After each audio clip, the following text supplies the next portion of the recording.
Adam, thanks for being here.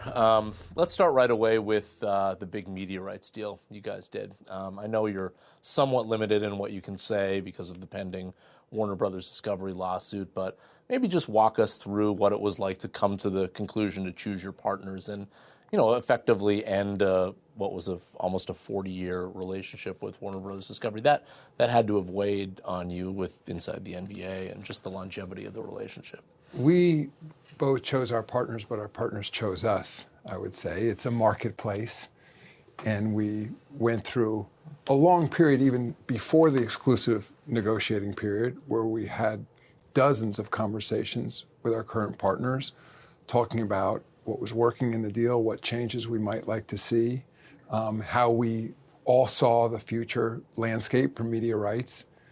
Then we entered into the exclusive negotiating period. There was a point in time, it's been widely reported, where there was a view that bringing a third party to the table made sense during the exclusive negotiating period because we had goals we were trying to achieve, and I think there was a view that we could achieve those goals by adding a third partner, which were also consistent with our current partners. That's how Amazon ended up coming to the table. And I'd say we all worked hard to get to a deal.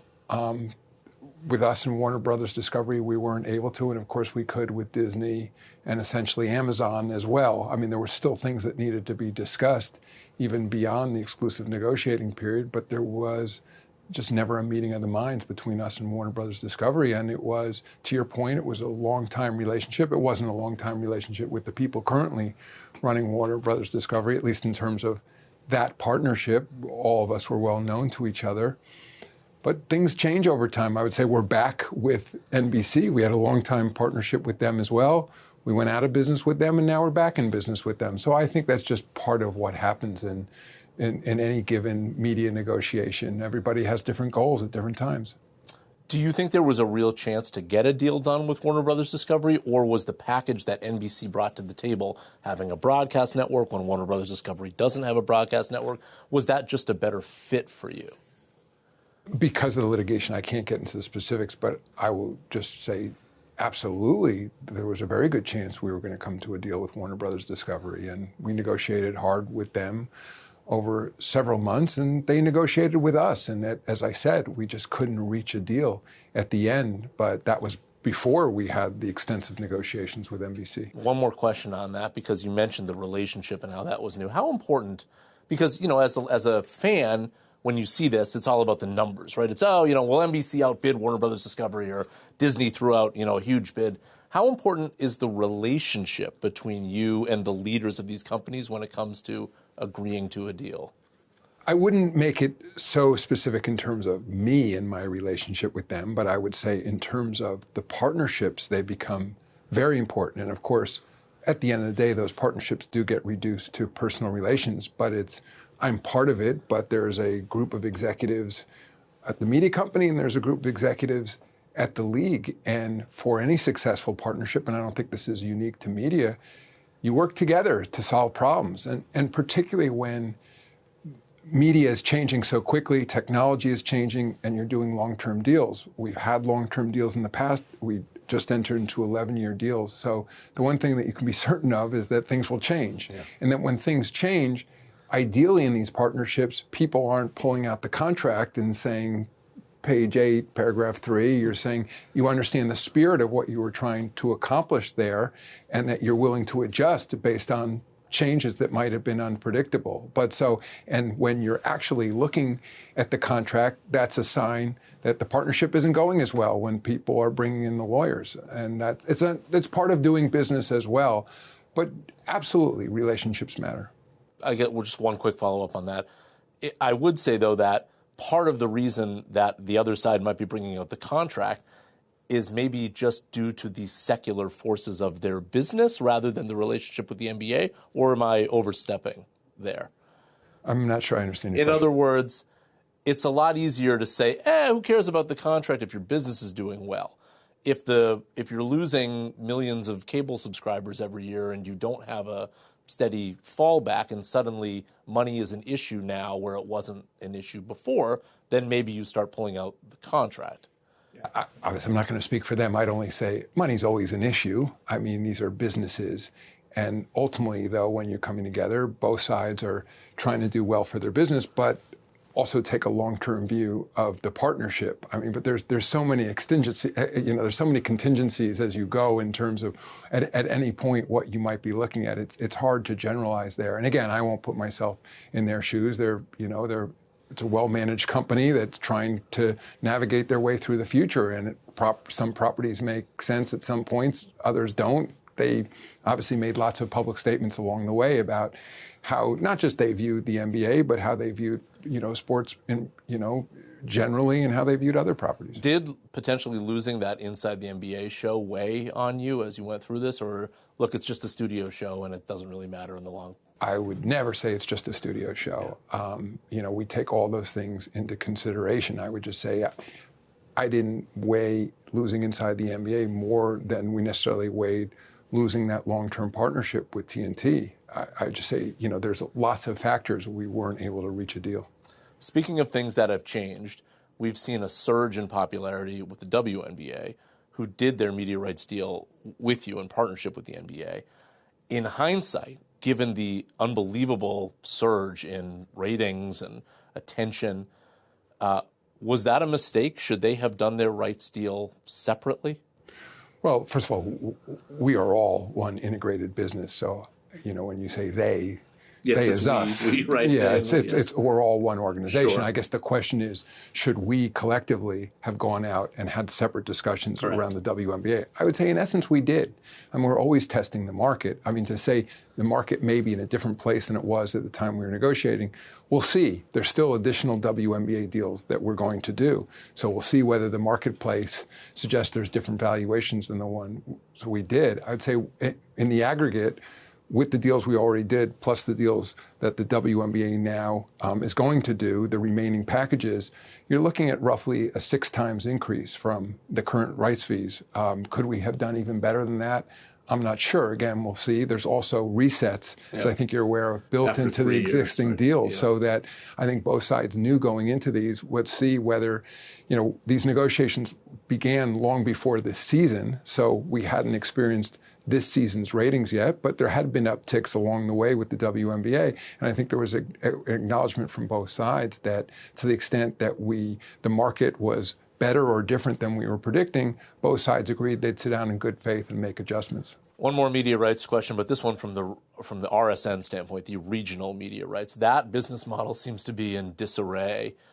What is the end solution in your mind that would be best for the NBA? I'm not sure. What we've told our teams and media companies as well is that once we got our national deals done, we were going to study the situation extensively. That's what we're doing now. I mean, we know the starting point is roughly 18 of our teams are dealing with regional sports networks that are now either defunct or in bankruptcy. So it's a difficult situation, I'd say. Largely not because of the value of the rights, and there's no reason that local rights shouldn't be worth as much as national rights. In fact, historically, local rights are worth more than national rights because just here we are in New York, there's more concentration of Knicks fans here than there are nationally. But the issue is largely because it's still mainly cable, right? Yeah. That's the essence of those deals, and the world's changed, and now you're seeing streaming services picking up a lot of the viewership, and to the extent that the teams are locked in, I would say, to more of a historical model, or so as those RSNs, there needs to be change. If you look at where we went nationally, I'd say that's a pretty good indication of what's going to happen. That is, more of the games will become available on streaming. We dramatically increased the number of broadcast exposures in our new national deals. I think that on a relative basis, local sports has risen in the hierarchy in terms of the market share they can command, in terms of the interest they can command. I mean, just think about where you began with the Liberty and the WNBA. I'm just mentioning Liberty here in New York. I mean, they've moved up in the pecking order relative to other forms of programming, and all of sports have. So we'll work through it. I'm still a believer that there's a special connection between local providers in many cases and those fans. I think there's a bit of a competition, call it, for sort of the default channel. And I think, again, that people begin with their local sports teams. There's broad-based interest beyond that, but again, we're here in New York. You sort of begin with how did my local teams do, and I think that creates enormous opportunity for one of these distributors to start commanding that attention. Call it the homepage. Where does a viewer start in the market? And I think to the extent that those local rights become available, and you have competing platforms all interested in them, that ultimately the marketplace will speak. And I think at the end of the day, we're going to see proportionate value for those local rights, on a similar basis that we saw for national rights. So it sounds like you'd prefer that like an ESPN or an Apple would come in and act as that aggregator rather than you taking back the rights. Well, I may be acting as the aggregator, but most importantly, there's going to be unique offerings for local viewers. That's really what I'm saying. Whether those local rights are being offered by a national or global service or a service that's only local, we'll see. I think that the current model are essentially regional sports networks, which are by definition have rights that are only available in that market. You could just, with all the technology now available, you could see a broader based service where there are certain rights that are only available to people who live in the New York market or live in the Washington, D.C. market. So technology only offers more possibilities. So I'm bullish long term on the value of these rights. Let's talk about the state of the league. This is the time where I flatter you, because if you think about the league now, you've got LeBron James and Kevin Durant and Steph Curry still playing at a high level. You have international stars, Nikola Jokic and Luka Doncic and Giannis. They're all competing for MVPs every year. You're coming off a year where, arguably the league's most storied franchise is the world champion. You just came off a rights deal where you tripled the rights. WNBA is soaring. Is this where we are right now? Do you think that the NBA is in the best place it's been since you took over as commissioner? The NBA is in a great place. I mean, it's hard to rank moments, in part because a little bit you and I are trying to predict the future. So let's see what happens this season. I mean, what's so incredible, I think, about sports is that you can't predict the future. And I think part of what you're seeing in the NBA is also an increase called in randomness, increase in parity. I mean, one thing we could add to your list of compliments about the league is we've had 6 different teams over the last 6 years. Well, is that a compliment? Because there's a certain amount of fans that say we prefer dynasties. We think that's the way that they. I say those are the fans of those teams. Yeah. I mean, the data is absolutely crystal clear that more competition you have, the more it drives interest in the league. If you have a 30-team league and you only have 4 teams that are competing for championships, of course the fans of those teams love that. And the fans of those teams that have been historic dynasties have disproportionate amounts of fans, not surprisingly. So the change will happen over time, but we think competition is great. That's ultimately what we're providing to our fans. And I think that the system that's now in place, part of it is some of it's random in terms of injuries and players surprising fans and the magic of players coming together. So that's all part of it. But I also think there's system elements, and part of what's happened over time is the collective bargaining agreement has been designed in a way to try to create more parity. By the way, it doesn't mean that the league doesn't like dynasties. I think the fans are the same way. It goes to how those dynasties are created. It goes to process rather than outcome.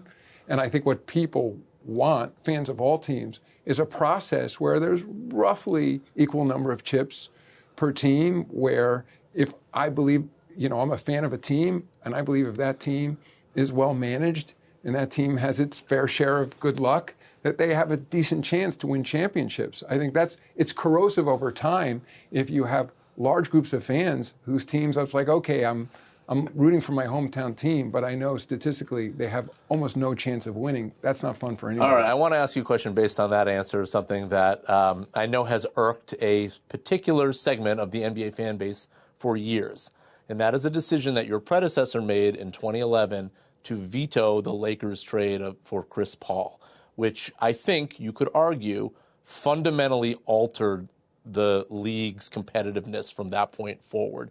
The players that were involved in that trade, I think at that point kind of needed to be traded because it was now out there that the teams wanted to trade them. In hindsight, do you think that was the right decision?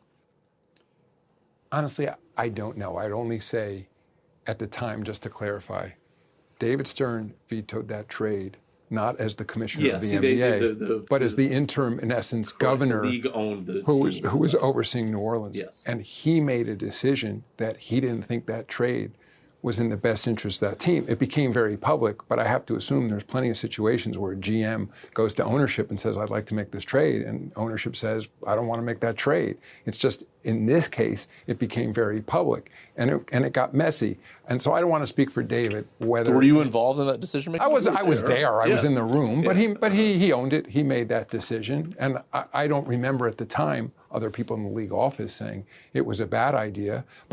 But I did learn from that. I mean, for example, when the league was running the Los Angeles Clippers, well-known incident after I became commissioner, because I was in the room and watched that situation unfold where David was acting as the interim owner, I appointed a guy named Dick Parsons, who, former CEO of Time Warner, very distinguished executive, to be the interim governor of the team.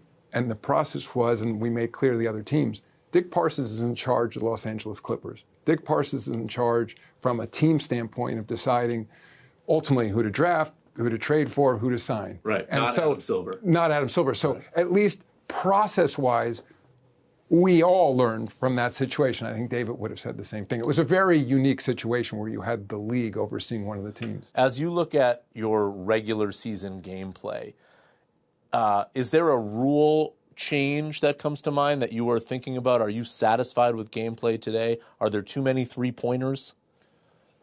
I wouldn't say there are too many three-pointers. And when people say that, I question whether, to the extent that they would find a mid-range jumper a more appealing shot. I mean, I think people like to see variety. There's no question about it. I think you and I both remember not so many years ago when people said there are too many dunks. Sure. And so I guess that's right. People want a diversity. There's in plays and in shot selection. I think where there's an opportunity in the near term to improve the game, it isn't necessarily with a rule change. It's some changes potentially in officiating. And I think it's where, take tennis, for example, where technology called Hawkeye, which is now owned by Sony, where they've removed at the US Open the line judges. It's all automated, and you see the animation, tick, tick, tick, the ball comes down, it's in or out or on the line or whatever else. The crowd claps. Yeah, and the players, even if they disagree with the call, you just play on. Yeah, there's nobody to argue to. There's nothing you to can't do. argue with the robot. Exactly. And I think in our case, put aside some subjective decisions by officiating, which we're always working to improve, better training, et cetera, that there's a large category of decisions, call them objective, but are very difficult to make. For example, ball goes out of bounds off a player. So at any given time, there are 100 fingers on the floor, other body parts as well that the ball can go off to go out of bounds. Sometimes the officials are able to rely on replay, but that slows the game down a lot. And even then, even looking at replay, you're limited to the angles you have, and it still may be a difficult call. There's foot on the line, things like that. So in addition to the ball going out of bounds. We're hoping through Hawkeye-type technology that we can automate those calls. So it would just be Laker ball, you'd quickly play on. Sure, there'll be some animation that will quickly show, so it's not a black box, what the AI is demonstrating. Because remember, in Hawkeye, sometimes people watch it, think it's just a video replay. It's not video, it's an AI recreation of the ball hitting. And I think if we could take that category of calls, automate them. Number one, just think of being an NBA official, how difficult your job is. So you're both watching the player, you're watching the player's hands, you're watching to see if there's a foul. You're also trying to figure out who the ball went out on. You're looking at their feet to see if they stepped out of bounds. So I think, one, it would better enable them to do their jobs in terms of getting the subjective calls, but it would also improve the flow of the game. I think we're in a good place in terms of the overall time of the game. It's roughly 2 hours and 15 minutes right now. But I think what people like to see, and part of the attraction of basketball, is the pace. And nobody wants to be getting bogged down, multiple replays, players are standing there waiting. And even talking to players, in a lot of situations, of course they want the call to go in their favor, but part of them, particularly when it's not maybe if it's in the last 30 seconds of the game, it's worth the extra time to make sure they get it right. But over a long game, most players and coaches would just say, this is a game of runs, momentum, et cetera. We don't want to stop, get cold, be watching multiple angles on replay. So I think we could see in the near term, we're not there yet this season, but we're investing a lot into it, into these technologies, working with Hawkeye and other companies. If we could automate that category of calls, I think it would improve the game. But no 4-point line in the near future. No, not in the near future. We're not thinking about that. Let's talk about expansion a little bit. Can you give us sort of a timeline on what I assume is Las Vegas and then Seattle as the two major locations? I would just say possibly. I mean, we're not limiting expansion to any cities at the moment, and we're not locked in on any cities either. I mean, what we had been saying for the last few years is we wanted to get a new collective bargaining agreement done with the players, which we did. We wanted to get our new media deals done, which we now have. At the last board meeting we had with our teams, which was in late September, we in essence said, we're not ready to have an in-depth conversation on the topic yet, interested in the owner's point of view on whether it makes sense to expand. And the league was going to begin an internal process, maybe working with consultants as well, trying to understand the dynamics of expansion. I mean, and I've said this multiple times, that expansion is the equivalent of selling equity in the league. If you have 30 partners now and you have 32 partners, even in terms of these media deals we just entered into, you now have new partners you're dividing the money up with, but also you have international opportunities. We have a league in Africa, for example. The NBA even owns a large part of the WNBA. What's the value of those interests that you're selling to new partners? So part of it is math and trying to make those calculations in terms of the projections. The next part is the potential dilution of talent. You have to think a lot about that. By the way, because the expansion issue is front and center in the WNBA as well. Yep. And then so you have to determine, even use WNBA, for example, where there's enormous interest in expansion franchises right now. How much talent is there to go around in the near term? I mean, there's a lot of girls and young women playing basketball, so there's no question it's going to grow over the years. But same in the NBA. You want to make sure you're fielding 30 very competitive teams, so we'll look at that as well. And then I think in terms of markets, you want to make sure you're adding markets that are additive to the league. And clearly, opportunities in Seattle, opportunities in Las Vegas. Those are two of the markets we're looking at over time. Mexico City comes up a lot. Vancouver, we used to be in Vancouver. Many other cities have said if we were to begin an expansion process that they want to throw their hat in the ring and they would be interested in potentially getting a team. So I think we have to look at all those factors. Probably that takes us at least till the spring. If we were going to begin any sort of process, we'd be looking more around then. So we're several months away. There was a recent story in the New York Post talking about your WNBA sort of evaluations where it seemed to say that there was a certain group of owners that were expressing frustration with you that the WNBA teams were not worth more than they are now, in part because of the way how much control is owned by the league. Was that story correct? Are you working with owners to try to address that issue? Yeah, there was a lot of different points in that story, so it's hard to say correct or not correct. I would just say the answer is yes, we're working with WNBA owners that also own NBA teams, and then more broadly, the NBA owners on what the right valuation of WNBA teams are going forward, what the best way is to operate that league. It's very integrated now with the NBA. There's aspects over time under Commissioner Engelbert's direction where they're still fairly integrated. They share the same office space with the NBA, but under her direction, we've added some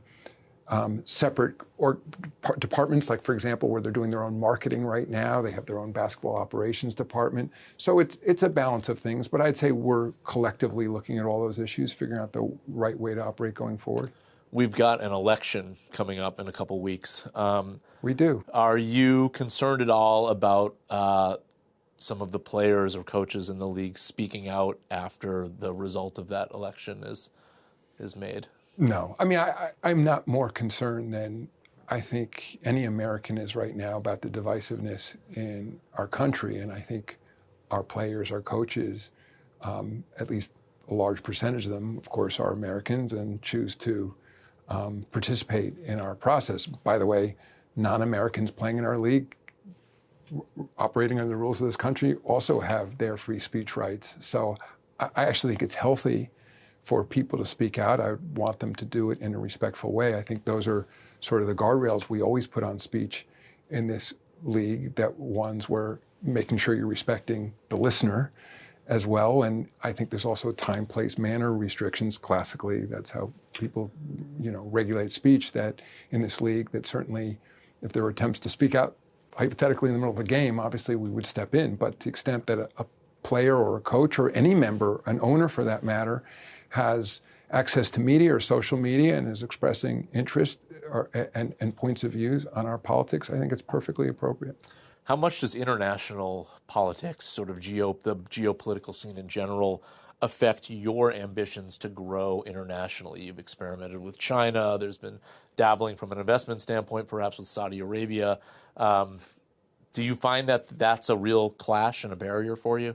Yeah, I would say, we've more than experimented in China. We played lots of games there, and we have a pretty significant business in China. I would not say we've dabbled with Saudi Arabia. We've been playing games in UAE and Abu Dhabi, the last few years. Is there interest, though, from an investment standpoint? I would just say at the end of the day, the way I look at it, we're an American company. Number one, we take our direction from the U.S. government, largely the State Department.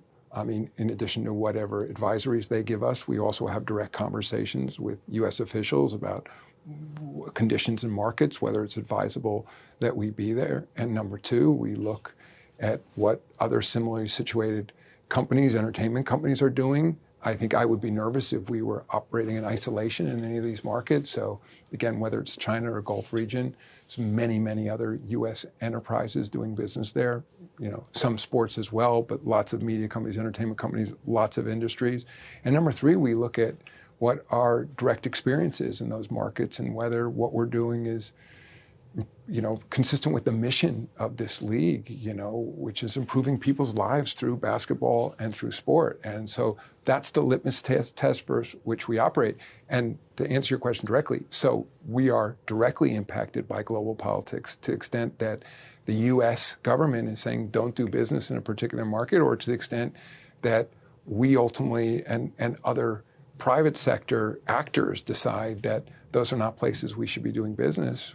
We take those things into account. But I would say, just lastly, there's very few forces right now in society that are universally working to bring people together.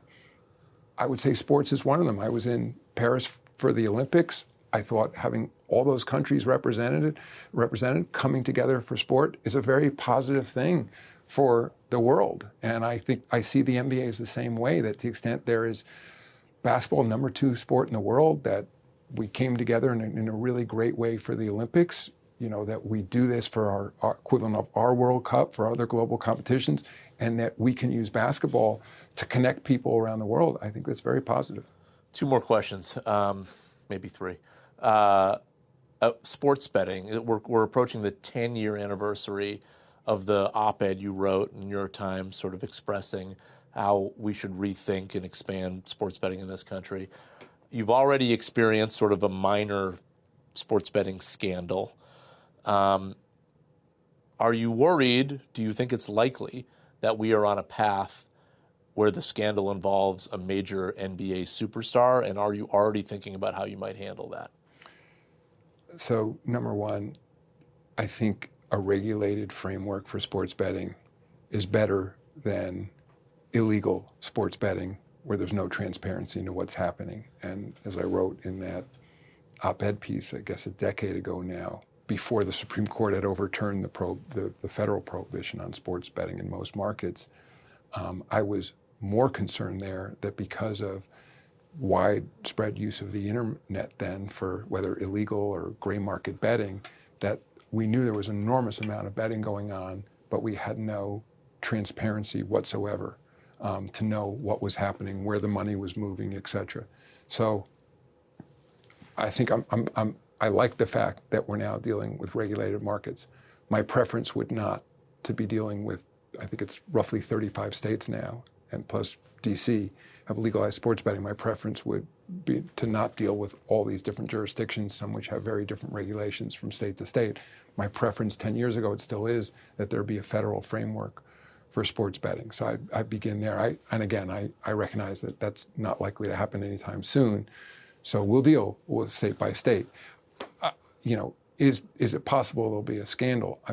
again, going way back before I ever wrote that op-ed piece, there's been some very well-known scandals involving all sports, college sports, pro sports, where there have been bad actors. So it's something that we're always watching for. Again, though, when it's regulated, when people, this is for the legal markets you're asking me about, when people have to give their credit card and personal information, there's a much greater chance you're going to catch aberrant behavior than if people are betting with illegal bookies. So to the extent that the action increasingly moves to regulated legal markets, that will reduce the likelihood that we'll see one of those incidents. The counter argument, I suppose, and I'll let you weigh in here, is that The Atlantic just a couple weeks ago, in fact, I shout out to the CNBC Sport newsletter, it's linked in there from a couple weeks ago, they put out a story saying, look, the evidence is in, and all of these regulated markets have allowed for more sports betting, and the result of it is bad for society. It's more bankruptcy, it's more targeting of low-income families.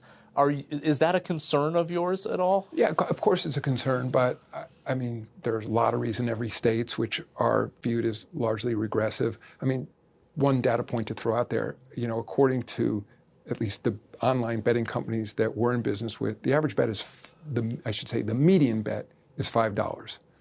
I mean, there's going to be problem gamblers. I think the question is, to the extent there's problem gamblers and problem gambling, are you better able to capture it through a regulated market than an illegal market? I'd also say, I think whether or not there should be more regulation around the marketing of sports betting, I think that's a fair question. We self-regulate right now. It's all the major leagues do in deciding we're not going to take more than a certain amount of advertising.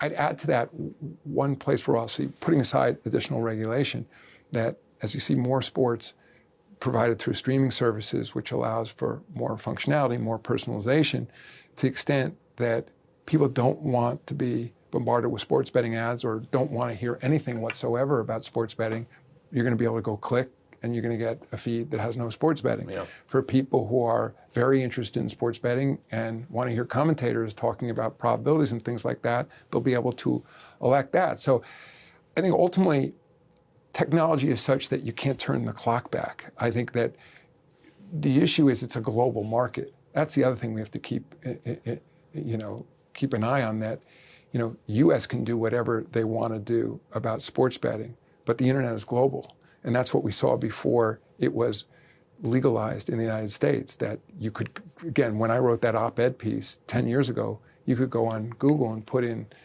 bet NBA or bet NFL or any property, and you could literally look at thousands of sites.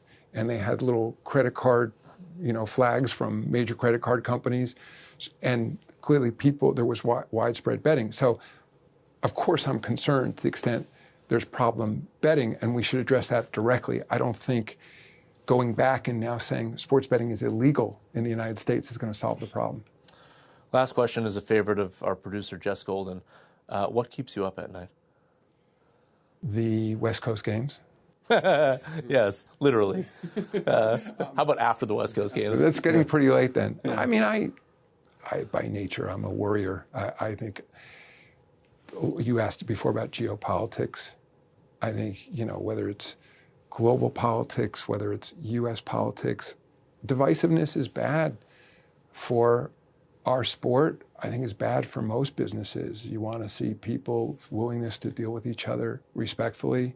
I think to the extent that played out on the sports field, you see the political, sports becoming more political. That worries me. And I know we've contributed to it. And I think that, when we take a fresh look, I get it on one hand. I think that the participants have their same rights that other citizens do, but outside of the framework of the court or the playing field, I still would, encourage them to approach politics in a respectful way, to be good listeners, to be respectful of other people's points of view. So, but I would say I don't think those concerns are unique to sports. They worry me as an American. Yeah.